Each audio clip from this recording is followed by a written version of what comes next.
René Guénon. L'erreur spirite. Deuxième partie. Examen des théories spirites. Chapitre 5. La communication avec les morts.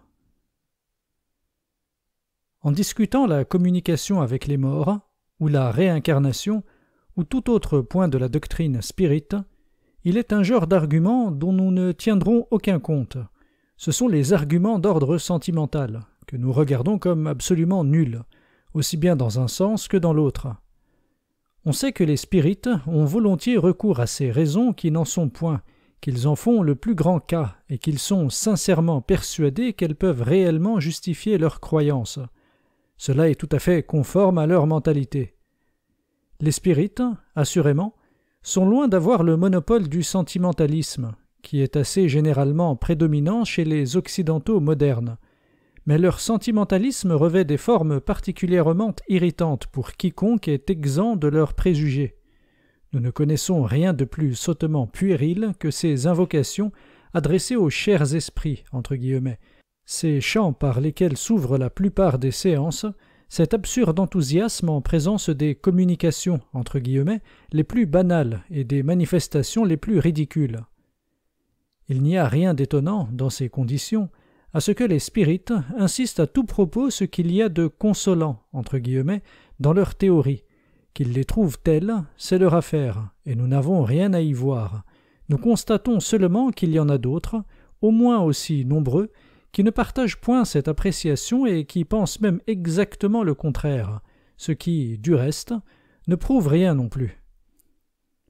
En général, quand deux adversaires se servent des mêmes arguments, il est bien probable que ces arguments ne valent rien, et dans le cas présent, nous avons toujours été étonnés de voir que certains ne trouvent rien de mieux à dire contre le spiritisme que ceci, qu'il est peu consolant, entre guillemets, de se représenter les morts venant débiter des inepties, remuer des tables, se livrer à 1000 facéties, plus ou moins grotesques, certes. Nous serions plutôt de cet avis que de celui des spirites, qui, eux, trouvent cela très consolant, entre guillemets. Mais nous ne pensons pas que ces considérations aient à intervenir quand il s'agit de se prononcer sur la vérité ou la fausseté d'une théorie. D'abord, rien n'est plus relatif. Chacun trouve consolant, entre guillemets, ce qui lui plaît, ce qui s'accorde avec ses propres dispositions sentimentales, et il n'y a pas à discuter là-dessus, pas plus que sur tout ce qui n'est qu'affaire de goût. Ce qui est absurde, c'est de vouloir persuader aux autres que telle appréciation vaut mieux que l'appréciation contraire. Ensuite, tous n'ont pas un égal besoin de consolation, entre guillemets, et, par suite, ne sont pas disposés à accorder la même importance à ces considérations. À nos yeux, elles n'en ont qu'une bien médiocre, parce que ce qui nous importe, c'est la vérité. Les sentimentaux n'envisagent pas les choses ainsi, mais, encore une fois, leur manière de voir ne vaut que pour eux, tandis que la vérité doit s'imposer également à tous, pour peu qu'on soit capable de la comprendre. Enfin, la vérité n'a pas à être consolante, entre guillemets. S'il en est qui, la connaissant, lui trouve ce caractère, c'est tant mieux pour eux, mais cela ne vient que de la façon spéciale dont leur sentimentalité s'en trouve affectée. À côté de cela, il peut y en avoir d'autres sur qui l'effet produit sera tout différent et même opposé, et il est même certain qu'il y en aura toujours, car rien n'est plus variable et plus divers que le sentiment, mais dans tous les cas, la vérité n'y sera pour rien. Cela dit, nous rappellerons que quand il s'agit de communication avec les morts, cette expression implique que ce avec quoi l'on communique est l'être réel du mort. C'est bien ainsi que l'entendent les spirites, et c'est là ce que nous avons à considérer exclusivement. Il ne saurait être question de l'intervention d'éléments quelconques provenant des morts, éléments plus ou moins secondaires et dissociés.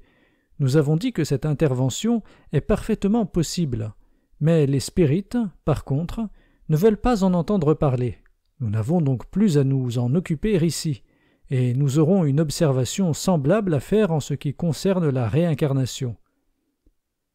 Ensuite, nous rappellerons également que, pour les spirites, il s'agit essentiellement de communiquer avec les morts par des moyens matériels, Du moins, c'est en ces termes que nous avons défini leurs prétentions au début, parce qu'ils étaient suffisants pour nous faire comprendre.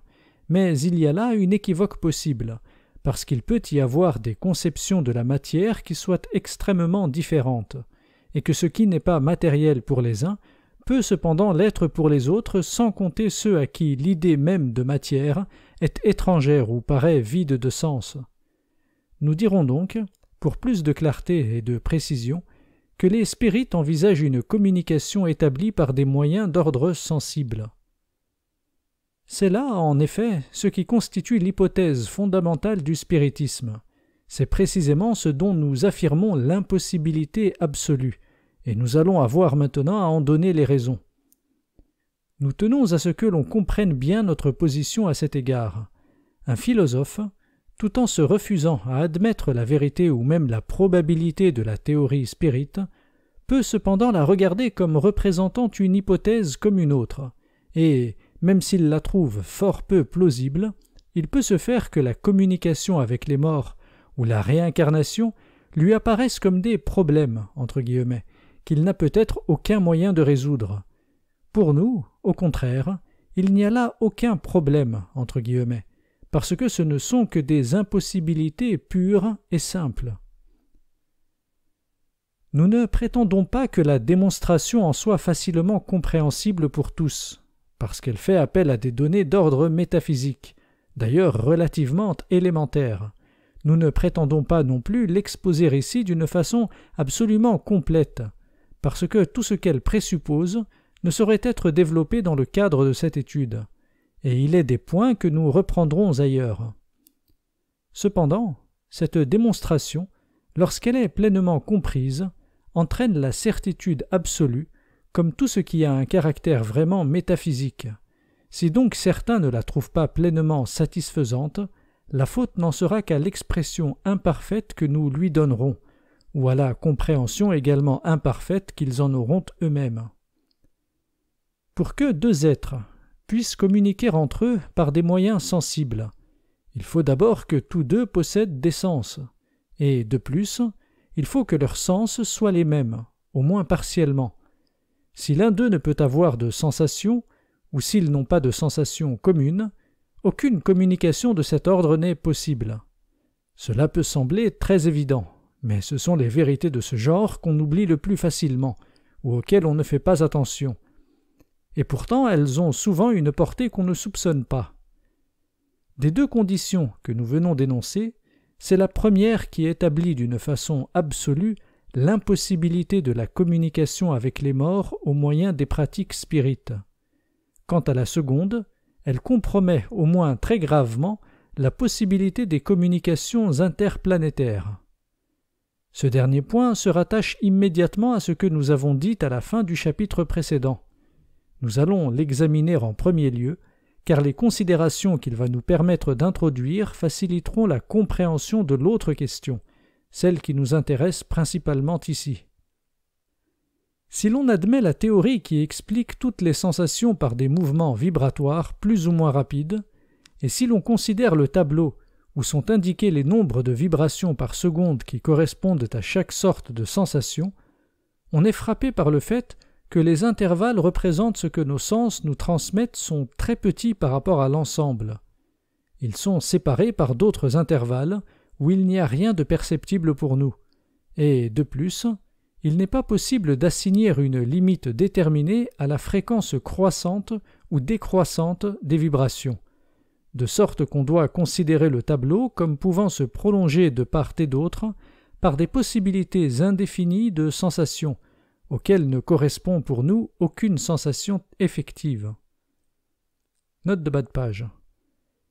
Il est évident que la fréquence d'une vibration par seconde ne représente aucunement une limite minima, la seconde étant une unité toute relative, comme l'est d'ailleurs toute unité de mesure. L'unité arithmétique pure est seule absolument indivisible. Retour au texte. Mais dire qu'il y a des possibilités de sensations, c'est dire que ces sensations peuvent exister chez des êtres autres que nous, et qui, par contre, peuvent n'avoir aucune de celles que nous avons. Quand nous disons « nous », ici, nous ne voulons pas dire seulement les hommes, mais tous les êtres terrestres en général, car il n'apparaît pas que les sens varient chez eux dans de grandes proportions, et même si leur extension est susceptible de plus ou de moins, ils restent toujours fondamentalement les mêmes. La nature de ces sens semble donc bien être déterminée par le milieu terrestre. Elle n'est pas une propriété inhérente à telle ou telle espèce, mais elle tient à ce que les êtres considérés vivent sur la Terre et non ailleurs, sur toute autre planète. Analogiquement, les sens doivent être déterminés d'eux-mêmes, mais ils peuvent alors ne coïncider en rien avec ceux que possèdent les êtres terrestres. Et même, il est extrêmement probable que, d'une façon générale, il doit en être ainsi. En effet, toute possibilité de sensation doit pouvoir être réalisée quelque part dans le monde corporel, car tout ce qui est sensation est essentiellement une faculté corporelle. Ces possibilités étant indéfinies, il y a très peu de chances pour que les mêmes soient réalisées deux fois, c'est-à-dire pour que des êtres habitant deux planètes différentes possèdent des sens qui coïncident en totalité ou même en partie. Si l'on suppose cependant que cette coïncidence puisse se réaliser malgré tout, il y a encore une fois très peu de chances pour qu'elle se réalise précisément dans des conditions de proximité temporelle et spatiale telles qu'une communication puisse s'établir. Nous voulons dire que ces chances, qui sont déjà infinitésimales pour tout ensemble du monde corporel, se trouvent indéfiniment réduites si l'on envisage seulement les astres qui existent simultanément à un moment quelconque, et indéfiniment plus encore si, parmi ces astres, on ne considère que ceux qui sont très voisins les uns des autres, comme le sont les différentes planètes appartenant à un même système. Il doit en être ainsi, puisque le temps et l'espace représentent eux-mêmes des possibilités indéfinies.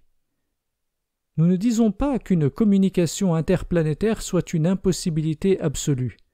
Nous disons seulement que ces chances de possibilité ne peuvent s'exprimer que par une quantité infinitésimale à plusieurs degrés, et que, si l'on pose la question pour un cas déterminé, comme celui de la Terre et d'une autre planète du système solaire, on ne risque guère de se tromper en les regardant comme pratiquement nuls.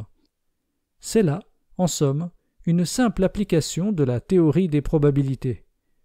Ce qu'il importe de remarquer, c'est que ce qui fait obstacle à une communication interplanétaire, ce ne sont pas des difficultés du genre de celles que peuvent éprouver par exemple, pour communiquer entre eux, deux hommes dont chacun ignore totalement le langage de l'autre. Ces difficultés ne seraient pas insurmontables, parce que ces deux êtres pourraient toujours trouver, dans les facultés qui leur sont communes, un moyen d'y remédier dans une certaine mesure. Mais là où les facultés communes n'existent pas, du moins dans l'ordre où doit s'opérer la communication, c'est-à-dire dans l'ordre sensible, l'obstacle ne peut être supprimé par aucun moyen, parce qu'il tient à la différence de nature des êtres considérés. Si des êtres sont tels que rien de ce qui provoque des sensations en nous n'en provoque en eux, ces êtres sont pour nous comme s'ils n'existaient pas. Et réciproquement, quand bien même ils seraient à côté de nous, nous n'en serions pas plus avancés, et nous ne nous apercevrions peut-être même pas de leur présence, ou en tout cas, nous ne reconnaîtrions probablement pas que ce sont là des êtres vivants. Cela, disons-le en passant, permettrait même de supposer qu'il n'y a rien d'impossible à ce qu'il existe dans le milieu terrestre des êtres entièrement différents de tous ceux que nous connaissons, et avec lesquels nous n'aurions aucun moyen d'entrer en rapport. Mais nous n'insisterons pas là-dessus, d'autant plus que, s'il y avait de tels êtres, ils n'auraient évidemment rien de commun avec notre humanité. Quoi qu'il en soit, ce que nous venons de dire montre combien il y a de naïveté dans les illusions que se font certains savants à l'égard des communications interplanétaires, et ces illusions procèdent de l'erreur que nous avons signalée précédemment, et qui consiste à transporter partout des représentations purement terrestres. Si l'on dit que ces représentations sont les seules possibles pour nous, nous en convenons, mais il vaut mieux n'avoir aucune représentation que d'en avoir de fausses. Il est parfaitement vrai que ce dont il s'agit n'est pas imaginable, mais il ne faut pas en conclure que cela n'est pas concevable, car cela l'est au contraire très facilement. Une des grandes erreurs des philosophes modernes consiste à confondre le concevable et l'imaginable. Cette erreur est particulièrement visible chez Kant, mais elle ne lui est pas spéciale, et elle est même un trait général de la mentalité occidentale, du moins depuis que celle-ci s'est tournée à peu près exclusivement du côté des choses sensibles. Pour quiconque fait une semblable confusion, il n'y a évidemment pas de métaphysique possible. Le monde corporel, comportant des possibilités indéfinies, doit contenir des êtres dont la diversité est pareillement indéfinie. Pourtant, ce monde tout entier ne représente qu'un seul état d'existence, défini par un certain ensemble de conditions déterminées, qui sont communes à tout ce qui s'y trouve compris, encore qu'elles puissent s'y exprimer de façons extrêmement variées. Si l'on passe d'un état d'existence à un autre, les différences seront incomparablement plus grandes, puisqu'il n'y aura plus de conditions communes, celles-là étant remplacées par d'autres qui, d'une façon analogue, définissent cet autre état. Il n'y aura donc plus, cette fois, aucun point de comparaison avec l'ordre corporel et sensible envisagé dans son intégralité, et non plus seulement dans telle ou telle de ses modalités spéciales, comme celle qui constitue, par exemple, l'existence terrestre. Des conditions, comme l'espace et le temps, ne sont aucunement applicables à un autre état, parce qu'elles sont précisément de celles qui définissent l'état corporel. Si même il y a ailleurs quelque chose qui y correspond analogiquement, ce quelque chose, entre guillemets, ne peut, en tout cas, donner lieu pour nous à aucune représentation. L'imagination, faculté de l'ordre sensible, ne saurait atteindre des réalités d'un autre ordre, pas plus que ne le peut la sensation elle-même, qui lui fournit tous les éléments de ses constructions. Donc, ce n'est pas dans l'ordre sensible que l'on pourra jamais trouver un moyen d'entrer en rapport avec ce qui est d'un autre ordre. Il y a là une hétérogénéité radicale, ce qui ne veut pas dire une irréductibilité principielle. S'il peut y avoir communication entre deux états différents, ce ne peut être que par l'intermédiaire d'un principe commun et supérieur à ces deux états, et non directement de l'un à l'autre. Mais il est bien évident que la possibilité que nous envisageons ici ne concerne à aucun degré le spiritisme. À ne considérer que les deux états en eux-mêmes, nous dirons ceci. La possibilité de communication nous apparaissait tout à l'heure comme extrêmement improbable, alors qu'il ne s'agissait pourtant encore que d'êtres appartenant à des modalités diverses d'un même état. Maintenant qu'il s'agit d'êtres appartenant à des états différents, la communication entre eux est une impossibilité absolue. Nous précisons qu'il est question seulement, pour le moment tout au moins, d'une communication qu'on supposerait établie par les moyens que chacun de ces êtres peut trouver dans les conditions de son propre état, c'est-à-dire par les facultés qui résultent en lui de ces conditions mêmes, ce qui est le cas des facultés sensibles dans l'ordre corporel, et c'est bien, en effet, aux facultés sensibles que les spirites ont recours.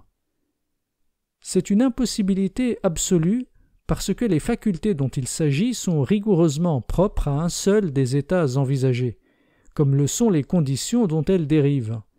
Si ces conditions étaient communes aux deux états, ceux-ci se confondraient et n'en seraient qu'un seul, puisque c'est par ces conditions que se définit un état d'existence. Note de bas de page. Il y aurait une réserve à faire, en ce sens qu'il est, comme nous le dirons plus loin, une condition commune à tout état individuel, à l'exclusion des états non individuels, mais ceci n'affecte en rien notre démonstration, que nous avons tenu à présenter sous une forme aussi simple que possible, sans pourtant que ce soit au détriment de la vérité. Retour au texte. L'absurdité du spiritisme est ainsi pleinement démontrée, et nous pourrions nous en tenir là. Pourtant, comme la rigueur même de cette démonstration peut la rendre difficilement saisissable pour ceux qui ne sont pas habitués à envisager les choses de cette façon, nous y joindrons quelques observations complémentaires qui, en présentant la question sous un aspect un peu différent et plus particularisé, rendront cette absurdité plus apparente encore. Pour qu'un être puisse se manifester dans le monde corporel, il faut qu'il possède des facultés appropriées, c'est-à-dire des facultés de sensation et d'action, et qu'il possède aussi des organes correspondant à ces facultés.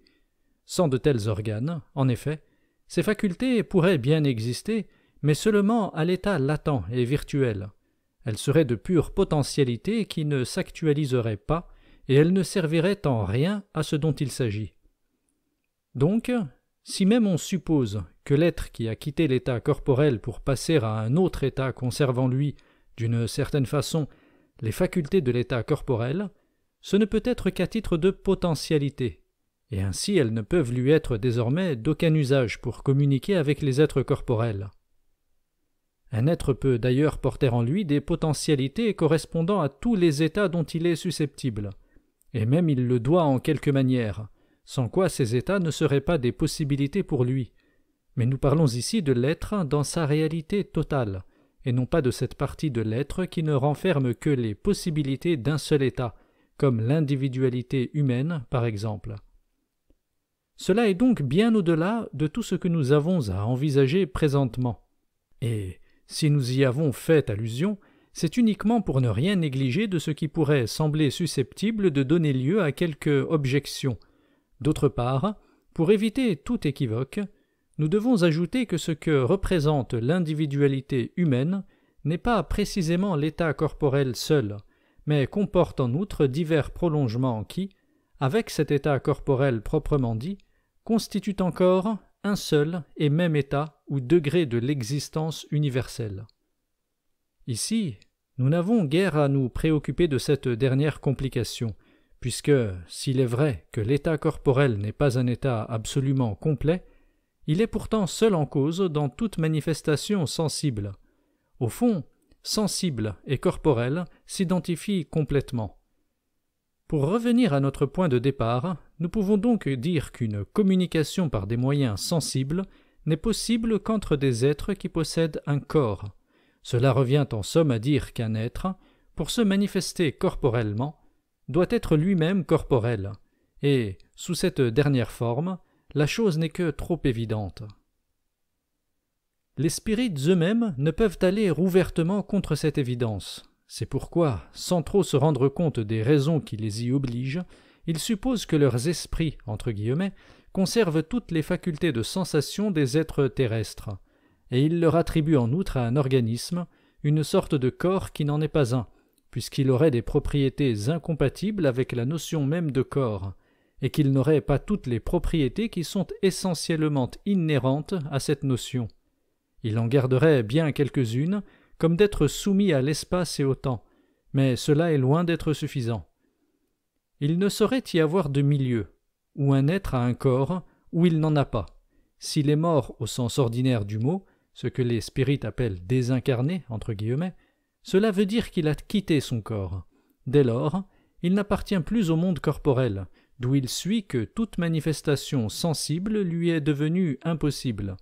Nous serions presque tentés de nous excuser d'avoir à insister sur des choses si simples au fond, mais nous savons que cela est nécessaire.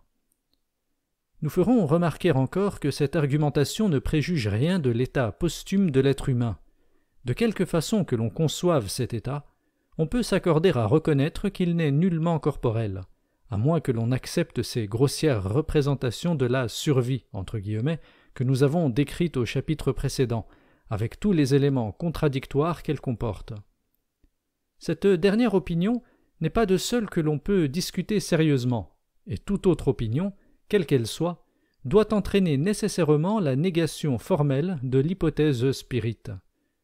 Cette remarque est très importante, parce qu'il y a deux cas à envisager effectivement.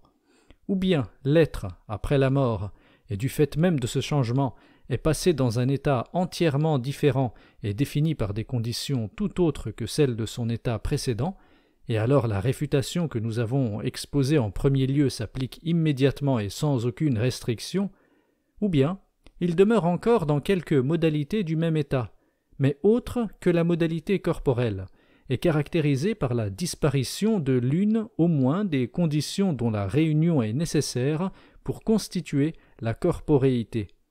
La condition qui a forcément disparu, ouvrons la parenthèse, ce qui ne veut pas dire que d'autres ne puissent pas avoir disparu aussi, fermons la parenthèse, c'est la présence de la matière, ou d'une façon plus précise et plus exacte, de la matière quantifiée, entre guillemets.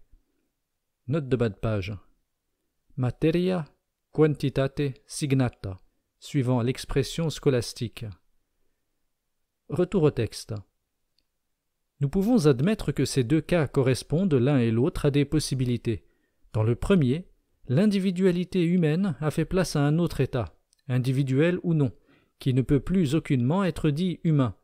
Dans le second, au contraire, on peut dire que l'individualité humaine subsiste par quelqu'un de ces prolongements auxquels nous avons fait allusion, mais cette individualité est dès lors incorporelle, donc incapable de manifestation sensible, ce qui suffit pour qu'elle ne puisse être absolument pour rien dans les phénomènes du spiritisme.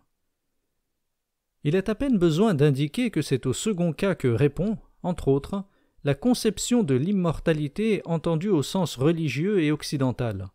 En effet, c'est bien de l'individualité humaine qu'il s'agit alors. Et d'ailleurs, le fait qu'on y transporte l'idée de vie, si modifiée qu'on la suppose, implique que cet état conserve certaines des conditions de l'état précédent, car la vie même, dans toute l'extension dont elle est susceptible, n'est qu'une de ces conditions et rien de plus. Il y aurait encore un troisième cas à envisager, c'est celui de l'immortalité entendue au sens métaphysique et oriental, c'est-à-dire du cas où l'être est passé d'une façon immédiate ou différée, ouvrons la parenthèse, car peu importe, quant au but final, qu'il y ait eu ou non des états intermédiaires, fermons la parenthèse, à l'état inconditionné, supérieur à tous les états particuliers dont il a été question jusqu'ici, et en lequel tous ces états ont leur principe. Mais cette possibilité est d'un ordre trop transcendant pour que nous nous y arrêtions actuellement, et il va de soi que le spiritisme, avec son point de départ phénoménique entre guillemets, n'a rien à voir avec les choses de cet ordre. Il nous suffira de dire qu'un tel état est au-delà, non plus seulement de la manifestation sensible, mais de toute manifestation sous quelque mode que ce soit. Nous n'avons naturellement envisagé, dans tout ce qui précède, que la communication avec les morts telle que l'admettent les spirites. On pourrait encore se demander, après en avoir établi l'impossibilité, s'il n'y a pas, par contre, possibilité de communication d'un tout autre genre, se traduisant par une sorte d'inspiration ou d'intuition spéciale, en l'absence de tout phénomène sensible. Sans doute, cela ne peut guère intéresser les spirites, mais cela pourrait en intéresser d'autres. Il est difficile de traiter complètement cette question, parce que, si c'est là une possibilité, les moyens d'expression font à peu près entièrement défaut pour en rendre compte. D'ailleurs, pour que ce soit vraiment une possibilité, cela suppose réaliser des conditions tellement exceptionnelles qu'il est presque inutile d'en parler. Nous dirons cependant que, d'une façon générale, pour pouvoir se mettre en rapport avec un être qui est dans un autre état, il faut avoir développé en soi-même les possibilités de cet état, de sorte que, même si celui qui y parvient est un homme vivant actuellement sur la terre, ce n'est pourtant pas en tant qu'individualité humaine terrestre qu'il peut y parvenir, mais seulement en tant qu'il est aussi autre chose en même temps. Le cas le plus simple, relativement, est celui où l'être avec lequel il s'agit de communiquer est demeuré dans un des prolongements de l'état individuel humain. Il suffit alors que le vivant ait étendu sa propre individualité dans une direction correspondante au-delà de la modalité corporelle à laquelle elle est communément limitée en acte, sinon en puissance. Ouvrons la parenthèse. Car les possibilités de l'individualité intégrale sont évidemment les mêmes en tous, mais elles peuvent demeurer purement virtuelles pendant toute l'existence terrestre. Fermons la parenthèse. Ce cas peut se trouver réalisé dans certains états mystiques, entre guillemets, et cela peut même se produire alors sans que la volonté de celui qui le réalise y soit intervenue activement. Si nous considérons ensuite le cas où il s'agit de communiquer avec un être qui est passé à un état entièrement différent de l'état humain, nous pouvons dire que c'est pratiquement une impossibilité, car la chose ne serait possible que si le vivant avait atteint un état supérieur, assez élevé pour représenter un principe commun aux deux autres et permettre par là de les unir, comme impliquant éminemment, entre guillemets, toutes leurs possibilités particulières. Mais alors la question n'a plus aucun intérêt, car, étant parvenu à un tel état, il n'aura nul besoin de redescendre à un état inférieur qui ne le concerne pas directement. Enfin, de toute manière, il s'agit en cela de toute autre chose que de l'individualité humaine. Note de bas de page. Nous avons supposé ici que l'être non humain est dans un état encore individuel. S'il était dans un état supra-individuel, bien que toujours conditionné, il suffirait que le vivant atteigne le même état. Mais alors les conditions seraient telles qu'on ne pourrait guère plus parler de communication dans un sens analogue à l'acception humaine qu'on ne le peut quand il s'agit de l'état inconditionné. Retour au texte. Quant à la communication avec un être qui aurait atteint l'immortalité absolue, elle supposerait que le vivant possède lui-même l'état correspondant, c'est-à-dire qu'il ait actuellement et pleinement réalisé sa propre personnalité transcendante. Du reste, on ne peut parler de cet état comme analogue à un état particulier et conditionné. Il ne saurait plus y être question de rien qui ressemble à des individualités. Et le mot même de communication perd sa signification précisément parce que toute comparaison avec l'état humain cesse ici d'être applicable. Ces explications peuvent paraître quelque peu obscures encore, mais il faudrait, pour les éclaircir davantage, trop de développements complètement étrangers à notre sujet. Ces développements pourront, à l'occasion, trouver place dans d'autres études. Note de bas de page. Il faudrait aussi, après avoir supposé que l'initiative vient du vivant, reprendre la question en sens inverse, ce qui entraînerait encore d'autres complications. Retour au texte. D'ailleurs, la question est loin d'avoir l'importance que certains pourraient être tentés de lui attribuer, parce que la véritable inspiration est tout autre chose que cela en réalité. Elle n'a point sa source dans une communication avec d'autres êtres, quels qu'ils soient, mais bien dans une communication avec les états supérieurs de son propre être, ce qui est totalement différent. Aussi, pourrions-nous répéter, pour ce genre de choses dont nous venons de parler, ce que nous avons dit déjà à propos de la magie, bien qu'elle soit assurément d'un ordre plus élevé. Ceux qui savent vraiment de quoi il s'agit et qui en ont une connaissance profonde se désintéressent entièrement de l'application. Quant aux empiriques, entre guillemets, ouvrons la parenthèse, dont l'action se trouve d'ailleurs restreinte ici, par la force des choses, au seul cas où n'intervient qu'une extension de l'individualité humaine, fermons la parenthèse. On ne peut évidemment les empêcher d'appliquer à tort et à travers les quelques connaissances fragmentaires et incoordonnées dont ils ont pu s'emparer comme par surprise. Mais il est toujours bon de les avertir qu'ils ne sauraient le faire qu'à leurs risques et périls.